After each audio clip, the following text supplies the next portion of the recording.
Hey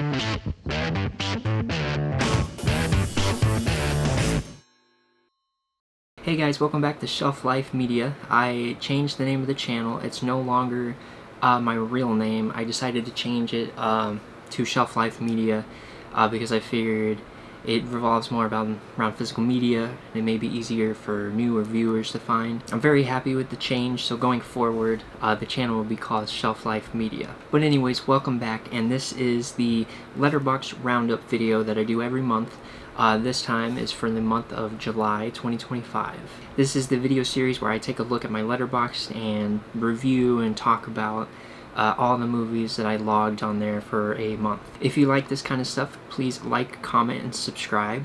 I'm trying to put out one video a week, and I do this sort of video once a month along with a physical media haul. Those two videos will always be guaranteed. I do those both each once a month, and in between those I try to do some other kind of videos like rankings and some other things that I'm working on and new ideas. If you have any ideas, let me know in the comments and I'll look into it and maybe make it into a video. But anyways, let's go ahead and begin with July 1st. On that day I watched a Minecraft movie. Now, a Minecraft movie obviously is based on the hit video game series called Minecraft. It was extremely popular in the 2010s, and it still is to this day. This is a game that I have so many hours in. This is probably the most amount of hours that I've ever put into a game. It's sort of endless in a way. Like, there's a main story to the game, but you know, it's basically infinite. You can build as much as you want, explore as much as you want. There's no like cutoff to how far you can go, and like the more you explore, the more the world gets generated. So yeah, it's like an endless game, and that is really a reason why so many people have so many hours into this. But anyways, when I heard they were making a movie out of the game, I was excited about it because this was part of, you know, growing up for me, and I was really surprised when they announced that it was going to be a live action. I was 100% thinking that it was going to be animated, which I think a lot of people were. I will say, although it's weird that they did live action for this, for the most part, I think it kind of worked pretty well. There was a lot of great comedy moments in this movie, especially between Jack Black and Jason Momoa. In my opinion, Jason Momoa stole the show in this film. He was hilarious all the way through. It's not the greatest movie for sure. You know, it was the best way to describe it. It's a fun movie, especially if you're looking for something to watch with your kids, you know, for like a family movie night. This is a really good one to watch. I'm sure all kids will enjoy it. I think especially if you played the video game, then you will like this more than if you haven't played the video game. There's a lot of cool like references and Easter eggs, you know, things like that. Where if you played the game, you know, you can pick up on it and see it in the movie, and it's cool to see those things. However, although it was fun, I didn't think it was a great movie. It had a lot of flaws, a lot of problems, so overall, I give it a 2 out of 5. Next, on July 2nd, I watched the newest Jurassic World film, Jurassic World Rebirth. The big star in this movie is Scarlett Johansson. It's about her and this team of scientists that are going to this island that used to be like a scientific experiment island for dinosaurs. There was an incident that caused a mutation, and it caused the island to be shut down, so nobody was able to go into the island anymore. This group, however, is breaking the law in order to get DNA from 4 different types of dinosaurs. For example, they need DNA from like a sea or a water dinosaur, a land dinosaur, air dinosaur, and they need all this so that they can use it. I believe it's to cure cancer or something like that. The dude that's leading them on this expedition claims that that's what the use is for, that it's going to be used to cure cancer. However, they soon figure out, of course, he's a bit corrupt, and he wants to, instead of giving it to everybody and completely curing cancer, he wants to make money out of it, and he wants to make it basically really expensive in order to you know, receive the medicine. In my opinion, this is the best Jurassic World film since probably The Lost World, which came out way back in the late 90s. That was the sequel to the original Jurassic Park. I'd have to rewatch the 2015 Jurassic World with Chris Pratt to say whether or not this one is better than that. But I think overall I did enjoy this more than the newer Jurassic World films. They brought back some of that like horror feeling to it of scary dinosaurs. Some of the shots in this movie are really good, and of course the CGI for the most part is always very well with these movies. The dinosaurs always look really good. There was a few moments in the film where some of the dinosaurs looked a little off, but I would say for the most part, the moments that mattered, it looked really well. It was a really fun movie, and if you haven't seen the Jurassic movies in a while, this is a great one to jump into. I believe they're making another trilogy out of this, so you're going to have the original trilogy from the 90s, then you're going to have the Chris Pratt trilogy from the 2010s, and then we're starting this new trilogy with Scarlett Johansson. I'm assuming she's going to return for the next two. So I'm really excited to see where they go from here. Yeah, if it's anything like this one, I think the next two could be pretty good. Overall, I give Jurassic World Rebirth a 3 out of 5. Next, on July 2nd, I watched a new Criterion that I picked up during the July sale at Barnes & Noble, and that is the Japanese film Onibaba. Now, Onibaba is about these two women. It's a mother and her daughter-in-law. They're in the middle of like this samurai war that's happening, and they basically kill any samurai that comes onto their land.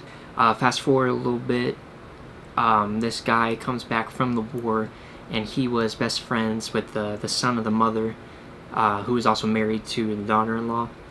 And he says that that the son had died, and that he managed to make it out and come back, so he comes back. Now, the plot kind of begins with this movie with the daughter-in-law sort of being like lustful towards him. She's not exactly falling in love with him, but she's just sort of feeling lonely, especially because her husband's been gone for so long, and now that he's dead, she just feels really alone. So every night she sneaks out and runs across the field to go see him, so that her mother-in-law doesn't know. So she's doing it while she's sleeping.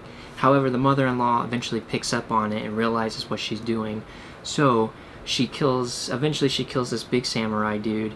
And a little bit of a spoiler, but not a crazy spoiler, because she gets the mask somehow, and the mask is like a big center point in this movie.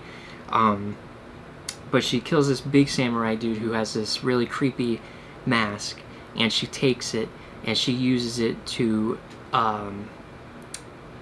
try to scare her daughter-in-law into not going to him anymore. I guess there's a Japanese folk tale that if you are lustful, then this demon will begin to haunt you. So the mother hides out in the fields at night, and whenever her daughter-in-law runs across to get to the guy, she jumps out at her and she sort of, stalks her and tries to scare her into not doing it anymore. Now that's basically the gist of the plot, without saying any more that would spoil, besides the big samurai getting killed. But she got the mask, so you already know that. But this movie has some really great imagery, some very creepy shots. I would say this movie's not like scary because it's the mother in the mask, but like the imagery of the mask on her, that itself is really creepy.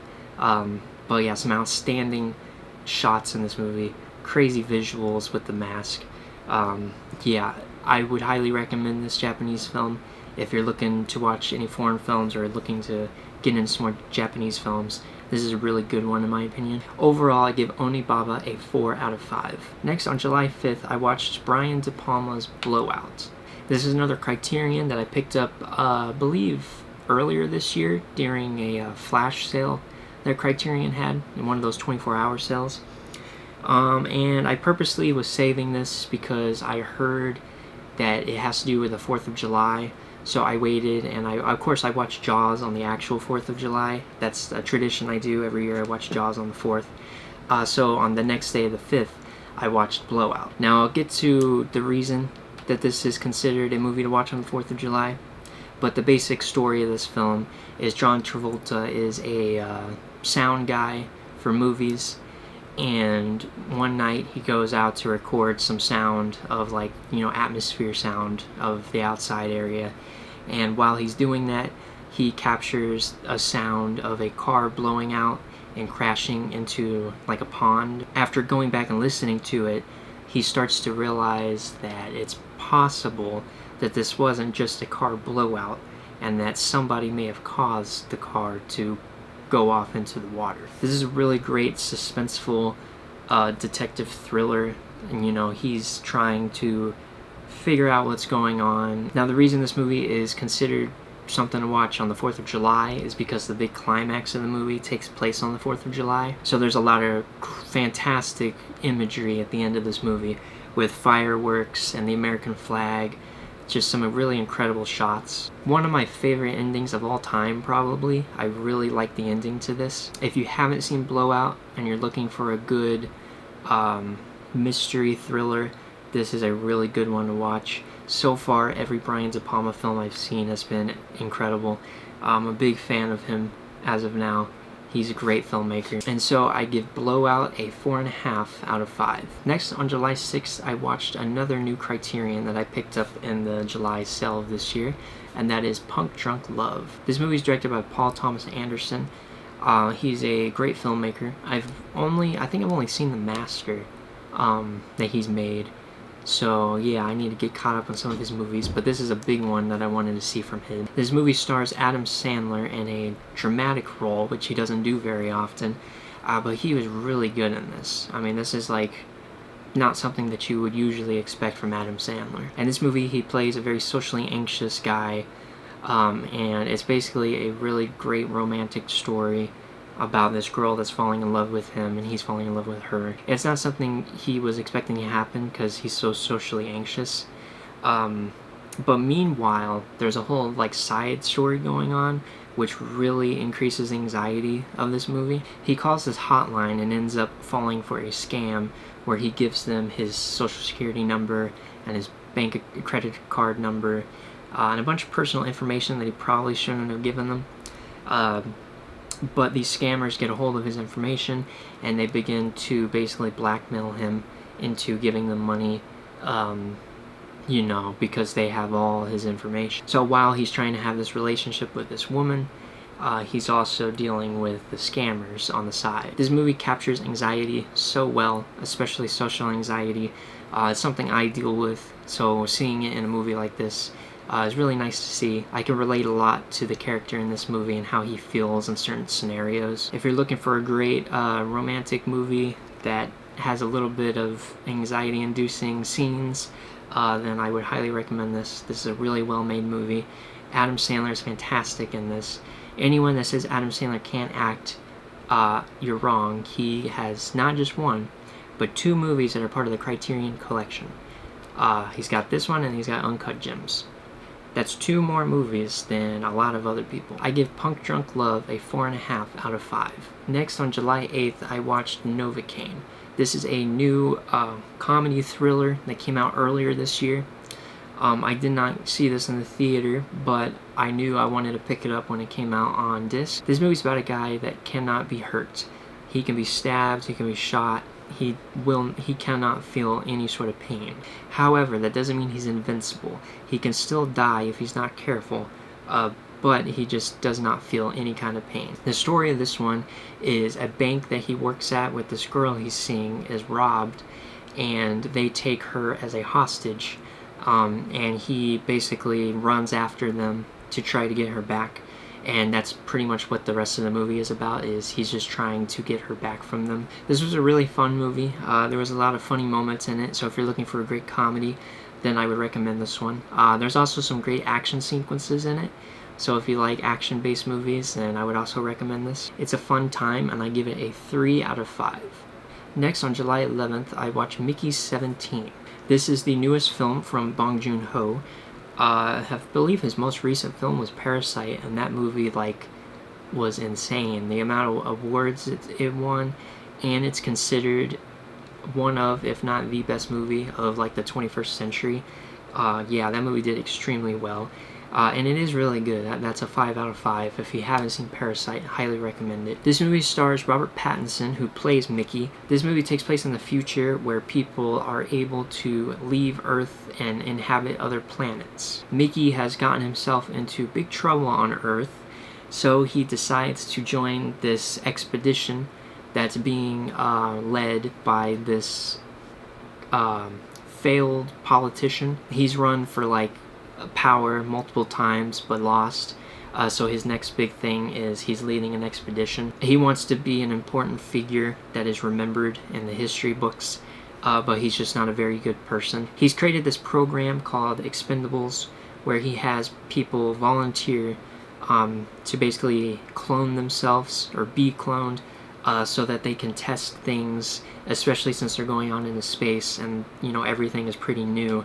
And they'll send him to do the dangerous missions, so that if he dies, then they can just reprint him and then do it over again. And because he's in such trouble on Earth, he decides that this is his only way to be able to leave Earth, so he decides to volunteer, and he becomes an expendable. I thought this movie was really good. I really enjoyed this. Bong Joon-ho is a great film director. I know some people say this was a big drop from Parasite, but it's hard making another masterpiece right after you make a masterpiece. This movie's got a great cast. Robert Pattinson as Mickey.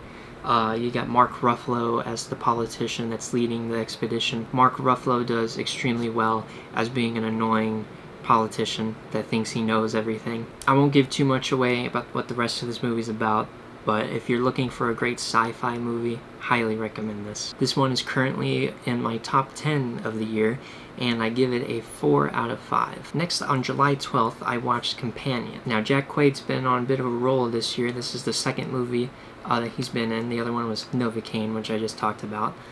He was pretty good in this as well. He did good at playing like an annoying boyfriend.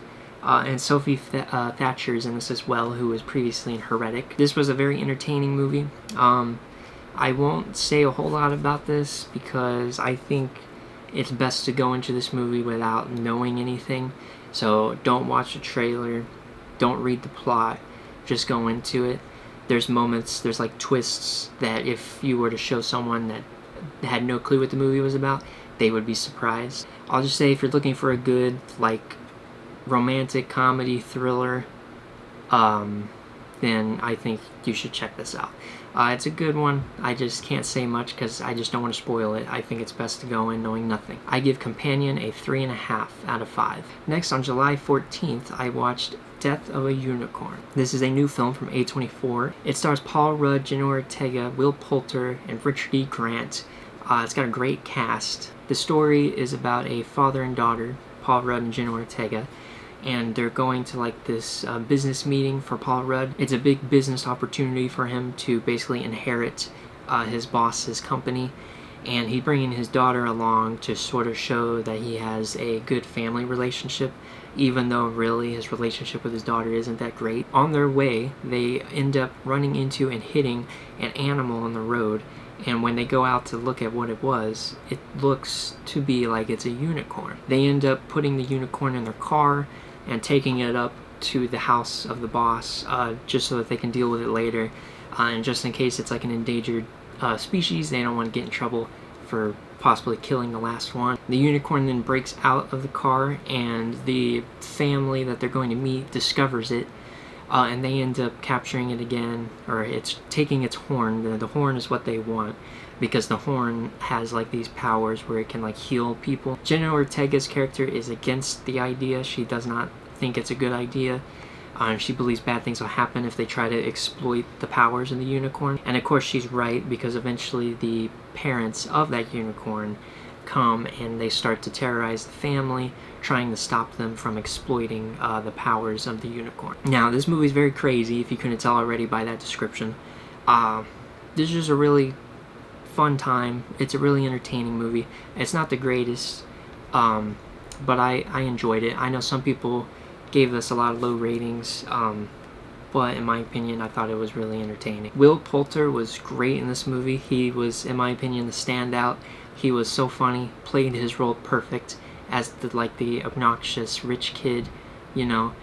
He just did so well as that part, and in my opinion, he was the best part of the movie. If you're looking for a fun fantasy movie, you don't see movies about unicorns very often, so if you're looking for something like that, I highly recommend this, and I give it a 3 out of 5. Next, on July 15th, I watched The Shape of Water. This is a movie I've had for about a year now.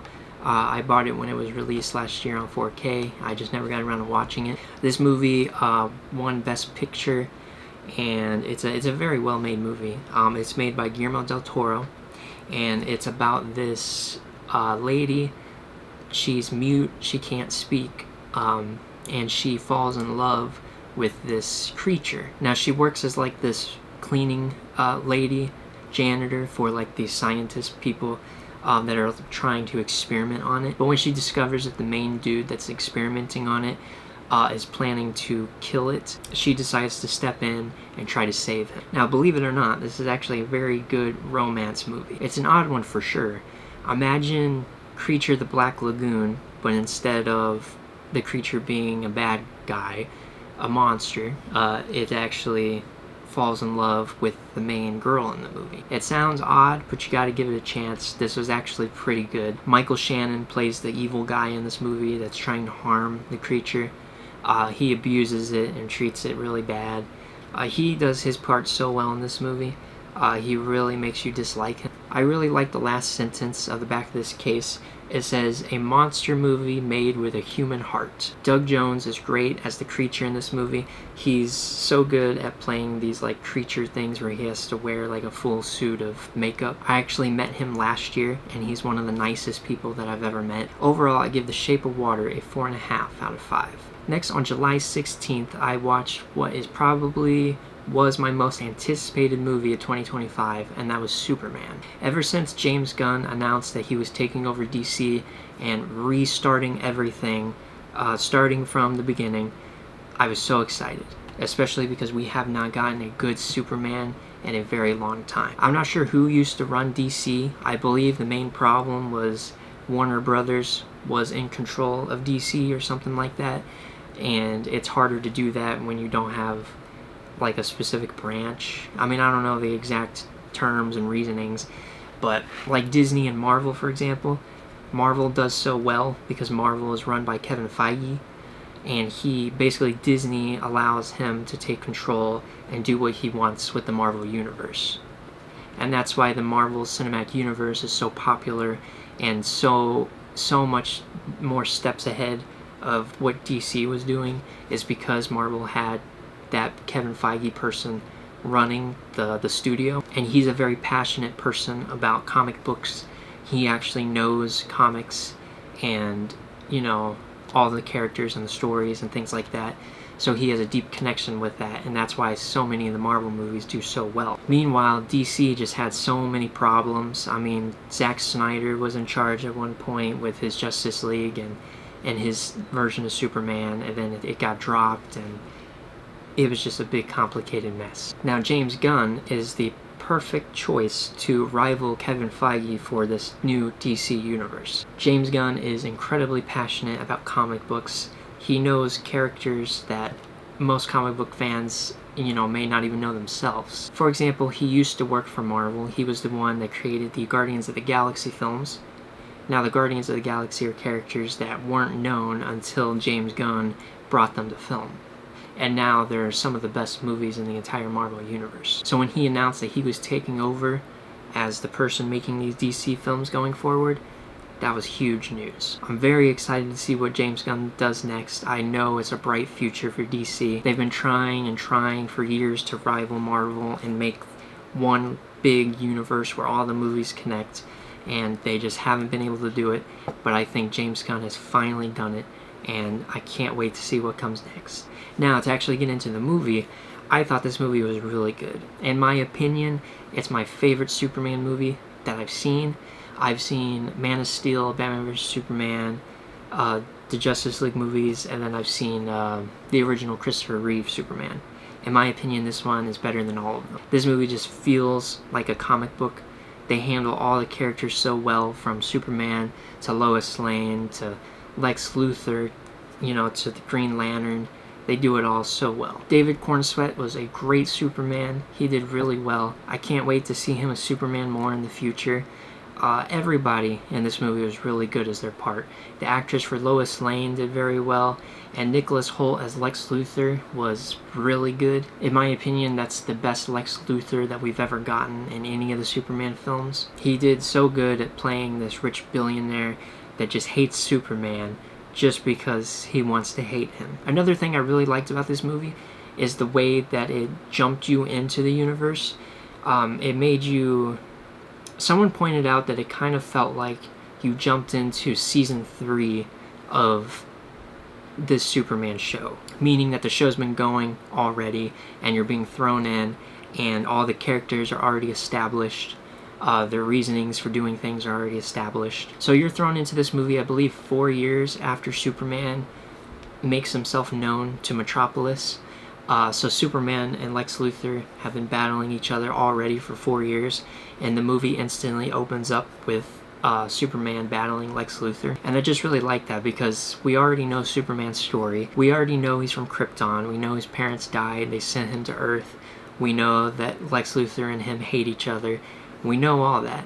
So we don't need to see it again. It's the same thing with like Uncle Ben dying for Spider-Man and Batman's parents being shot in the alleyway. This is stuff that everybody knows already. So we don't need to see it every single time we start up a brand new Superman story. So I'm a big fan of that idea. I kind of want to see that more in these comic book movies because that kind of stuff we don't need to see over and over again.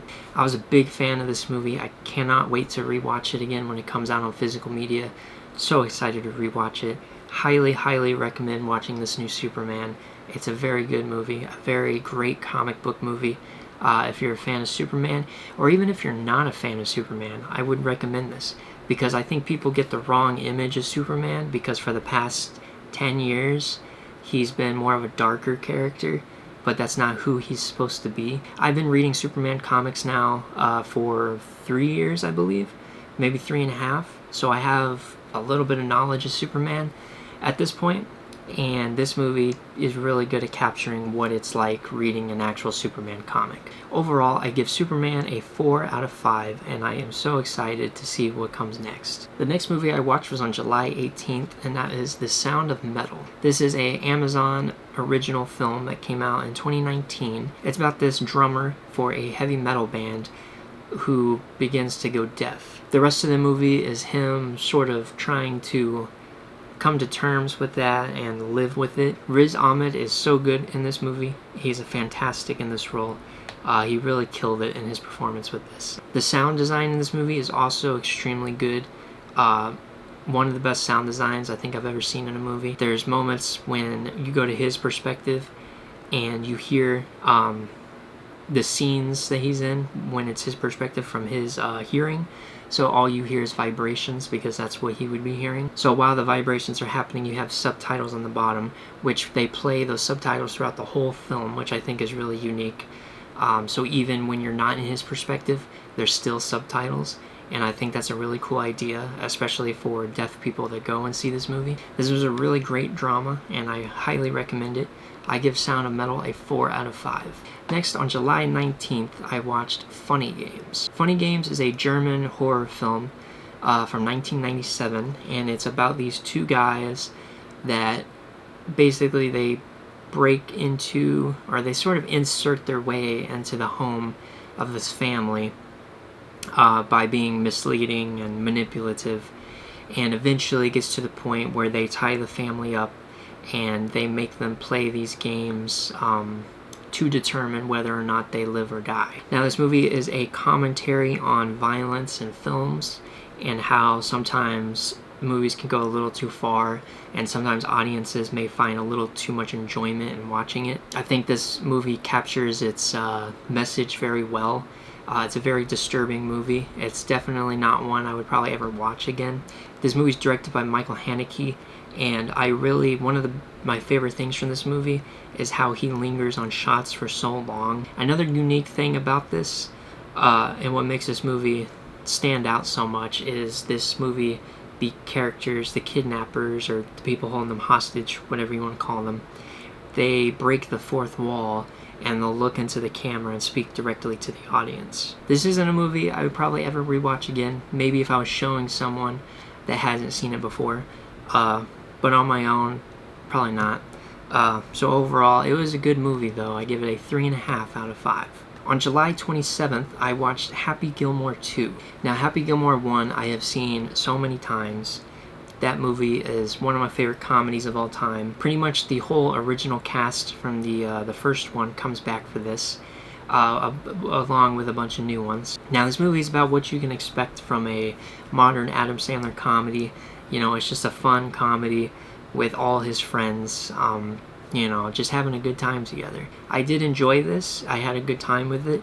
However, I think the original is far better and way above this one. There's so many cameos in this movie that it feels like a Marvel movie at points because so many people are in this. I think if you're a fan of the original Happy Gilmore, or a fan of golf, or just a fan of Adam Sandler comedies, then I would recommend this to you. I think you'll enjoy it. It was a funny movie and I had a good time with it, but overall I gave it a 2.5 out of 5. The last movie I watched in July was on July 30th, and that was the Fantastic Four: First Steps. I am happy to report that they have finally made a really good Fantastic Four movie. Now, I'm still a fan of the originals from the 2000s, especially that first one that came out in 2005. However, I would say that this movie is much better than those. This one's also a very fast-paced movie. Like, it really gets into it and it flies by super quick. Once again, similar to Superman, it doesn't start with their origins or anything. It's already established the Fantastic Four are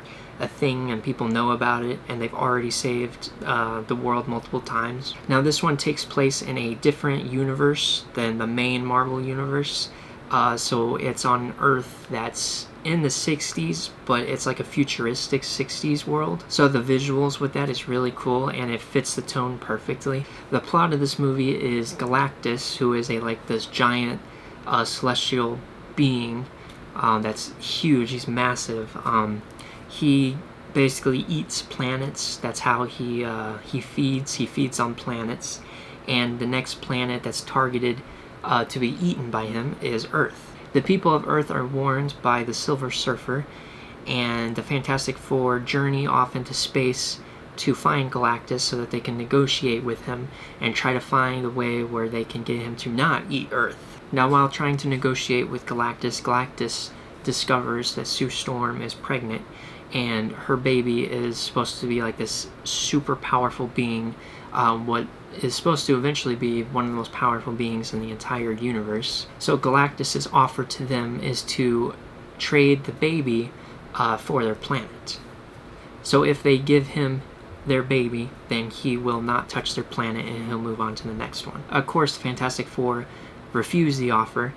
However, that means now that Galactus is fully on his way to destroy Earth. This movie did so well with all the characters. The Fantastic Four have such great chemistry. A lot of the casting choices were criticized at first when they were announced, but I feel like this movie should have shushed everybody up because the chemistry they all had was really good. I'm very excited to see what they do next with the Fantastic Four and how they're going to end up in our main Marvel universe. Because the next Marvel film they'll be in is Avengers Doomsday, and that's one of the movies where all the heroes get together for a big, bad guy, which in this will be Doctor Doom. So I'm very excited to see what they do next with the Fantastic Four and Doctor Doom and the whole Avengers Doomsday movie they have coming out in a couple years. Now, Marvel's been on quite a decline since 2019, but I feel like 2025 they've really stepped their game up and they're getting back into producing movies in the quality that they used to. For example, from 2020 to 2024, we were getting 3 or 4 Marvel movies a year and 3 shows a year, and it was just so much, and they were putting out so much that the quality was dropping because they were putting quantity over quality. But we're getting back into creating maybe 1 Marvel movie a year, which I'm really excited about because that means they're putting the quality back into it. For example, the next 2 Marvel movies after this one is Spider-Man Brand New Day and Avengers Doomsday. And as far as we know, that's pretty much it. They have confirmed Avengers Secret Wars as well, which is supposed to be a part 2 to Doomsday. So we know that one's coming too. But pretty much their slate, as far as I can remember, it's just those. But anyways, I was a big fan of this movie. Really happy they finally did a good Fantastic Four movie, and I give it a 4 out of 5. And that's the Letterboxd Roundup for the month of July. I hope you enjoyed this video and hearing my thoughts on some of these movies. If you like this, please like, comment, and subscribe. Leave a comment down below if you've seen any of these, Superman, Fantastic Four, any of the new movies that I talked about, and let me know what you think. Maybe you agree with me, maybe you disagree with me, let me know. I love to chat about it in the comments. And yeah, I hope you stick around, and I'll see you in the next one.